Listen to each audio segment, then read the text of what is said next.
ઉનાળામાં સિઝનનું કાચી કેરી અને ગોળનું શાક બનાવીને આ રીતે અઠવાડિયામાં 3 વાર ખાશો ને તો ક્યારેય લૂ નહીં લાગે અને બધી જ શરીરની ગરમી નીકળી જશે.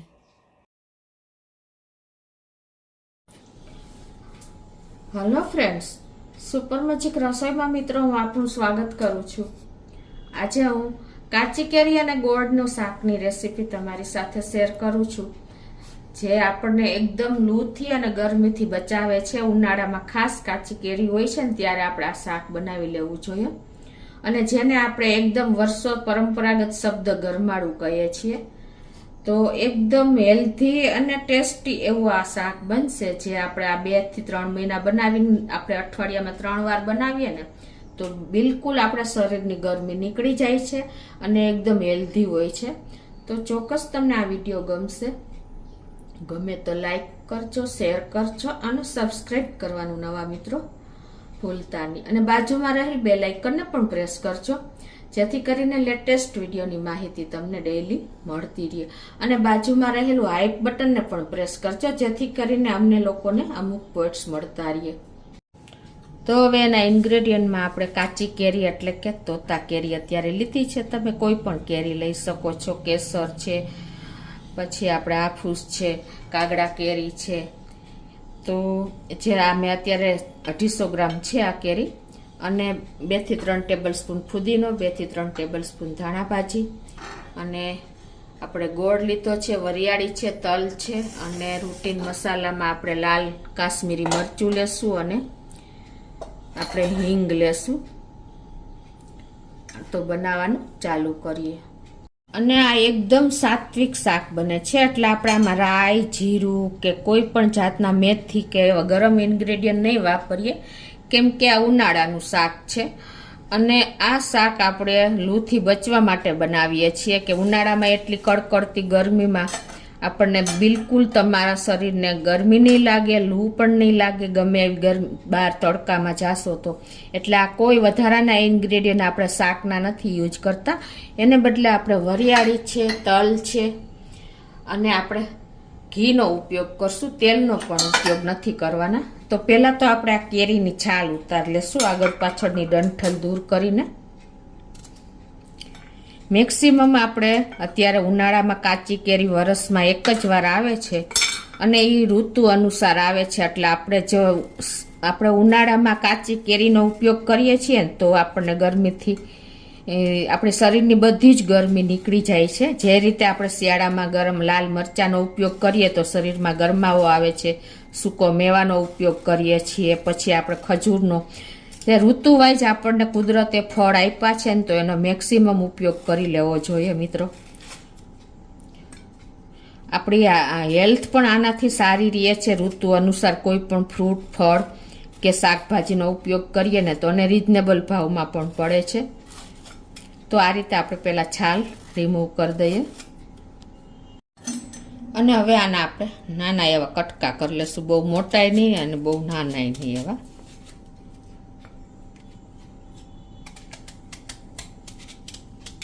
તો એના આ રીતે આપણે પીસ કરી લેશું. તો આ રીતે આપણે કેરીને સમારી લીધી છે. હવે એ જ રીતે આપણે ધાણા ભાજી અને ફુદીનોને પણ આપણે સમારી લેશું.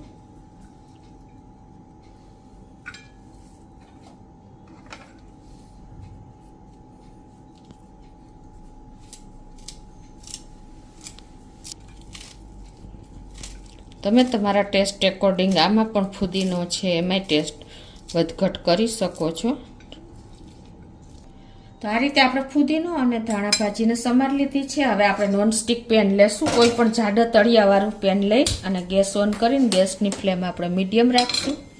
અને મિત્રો આજે આપણે એકદમ હેલ્ધી પ્લસ ઠંડા ઇન્ગ્રેડિયન્ટ વાપરશું. તો એના માટે આપણે અત્યારે તેલનો ઉપયોગ નથી કરતા અને ઘીનો ઉપયોગ કરીએ છીએ. તો 250 ગ્રામ આપણે કેરી લીધી છે, એટલે એમાંથી ગોટલો નીકળી જાય તો પણ આપણે કમસે કમ 250 ગ્રામ કેરી રહે તો એની સામે હું 2 ટેબલ સ્પૂન ઘી લઉં છું. તો આપણું ઘી પણ ગરમ થઈ ગયું છે. આપણે અત્યારે 1.5 ટીસ્પૂન જેવા તલ નાખી દેશું. કેમ કે આપણે તલનો કલર ચેન્જ નથી થવા દેવાનો અને બળવા પણ નથી દેવાના, એટલે કે દાજવા પણ નથી દેવાના. આ રીતે આપણે એડ કરી દેશું. એવું હોય તો તમારે ગેસની ફ્લેમ સ્લો કરી નાખવાની, વધારે ઘી ગરમ થઈ ગયું હોય તો. તલનો લુક સરસ આવશે, પ્લસ હાઇજેનિક કેલ્શિયમથી ફૂલ હોય છે, એટલે બધા ઇન્ગ્રેડિયન્ટ. અને એ જ હવે તલ આપણે સેજ ક્રકલ થાય છે તો હવે આપણે 1 ટીસ્પૂન જેવી વરિયાળી નાખી દેશું અને એને પણ સેજ આપણે તેલમાં કૂક થવા દેશું.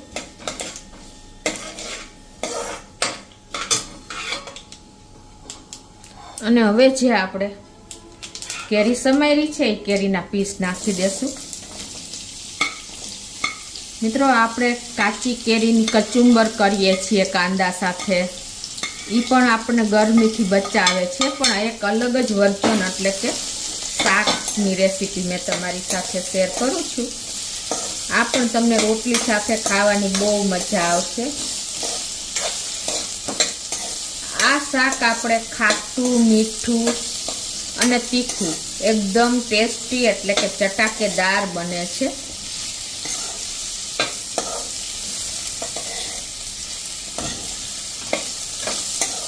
અને હવે આપણે થોડીક ઢાંકી અને કેરીને કૂક થવા દેશું. એ પહેલાં આપણે ટેસ્ટ એકોર્ડિંગ અડધી ટીસ્પૂન જેવું મીઠું અત્યારે નાખીએ છીએ.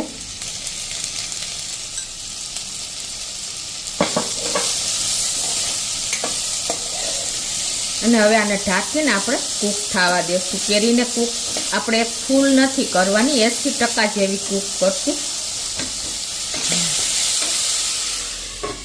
ગેસની ફ્લેમ અત્યારે આપણે સ્લો કરી નાખશું. તો 4 થી 5 મિનિટ જેવું થયું છે. કેરીને ચડતા કોઈ ટાઈમ નથી લાગતો. જુઓ, આપણે વધારે અત્યારે કૂક નથી કરી, 80% જેવી જ કૂક કરી છે. હવે આમાં આપણે 1 ટેબલ સ્પૂન પાણી નાખીને અને અડધી ટીસ્પૂન જેવી હળદર પાણીમાં ઘોરી લેશું. આ રીતે તમે પાણીમાં ઘોરીને હળદર નાખશો ને તો દાજશે નહીં અને ગરમ પણ નહીં, શાકમાં ગંઠા પણ નહીં પડે. કેમ કે આપણે આમાં પાણીનો બિલકુલ ઉપયોગ હજી કર્યો નથી, જરૂર પડે તો કરીએ.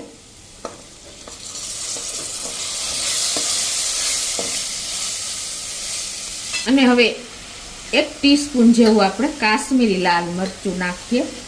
આપણે કલર પૂરતું જ કાશ્મીરી મરચું નાખીએ છીએ, તીખાશ કરવા માટે નથી નાખતા, ખાસ નોટ કરજો.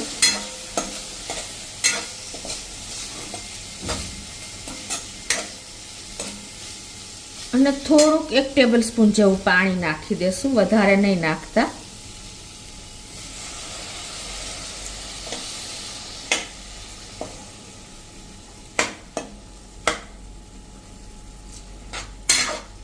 હવે મિત્રો, આપણે શાક કૂક થવાની તૈયારી છે ને, ત્યાં આપણે હવે આ કેરી આપણે 250 લીધી છે, તો ગોટલું નીકળતા આપણે 250 કે 200 ગ્રામ જેવી થઈ છે.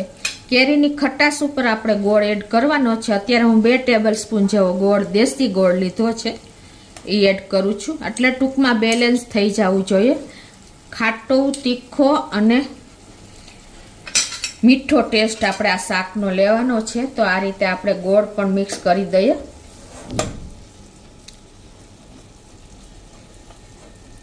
તમે કોઈ પણ તમારો ગોળ હોય એ વાપરી શકો છો, પણ અત્યારે મેં દેશી ગોળ લીધો છે, હેલ્ધી આપણે શાક બનાવીએ છીએ.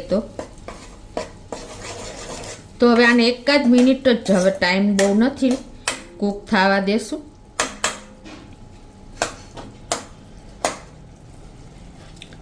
ગેસની ફ્લેમ અત્યારે સ્લો જ રાખી છે.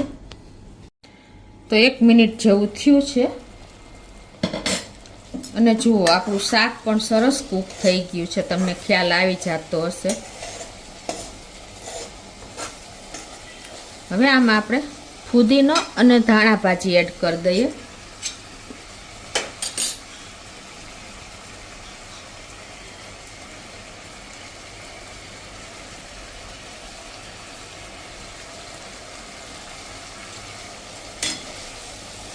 અને મિક્સ કરી લઈએ. તો આપણું ગોળ, કાચી કેરીનું એટલે કે ગોળવાળું શાક રેડી છે, ગોળ કેરીનું. તો આપણે સર્વ પણ કરી લઈએ. તો એકદમ ટેસ્ટી ચટાકેદાર, જુઓ, ખાટું મીઠું અને તીખું એવું આપણું શાક રેડી થઈ ગયું છે.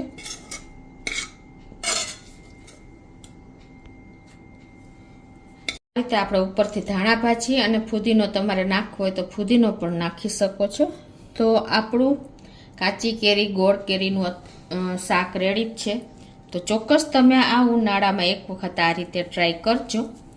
ગમે તો લાઈક કરજો, શેર કરજો અને નવા મિત્રો સબસ્ક્રાઈબ કરવાનું હવે ના ભૂલતા.